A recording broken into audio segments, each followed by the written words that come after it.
मम्मा आज लंच में क्या बना रही हो? आज अब मैं बना रही हूँ। अभी पूस चल रहा है ना, तो पूस पे बिहार में पीठा बनाया जाता है। तो मैंने आज यहाँ पर आलू का मसाला भर के ये देखो स्टफ पीठा बनाया है। इतना सारा भी बनाना बाकी है और ये यहाँ बनकर तैयार हो गया है।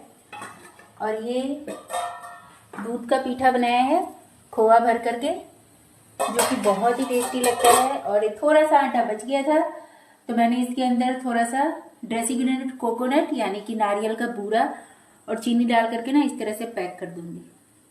तो ये भी एक मीठा बन जाएगा। खाने में बहुत टेस्टी लगता है ये। हाँ, मेहनत बहुत है। अच्छा खाने के लिए थोड़ी बहुत मेहनत तो करनी पड़ती है। तो आप लोगों ने क्या बनाया और आप सब कब बना रहे हो पूस में पीठा, कमेंट करके जरूर बताइएगा। तो चलिए, यहाँ पर मेरा पीठा भी तैयार हो गया है, मीठा वाला भी इस तरह से।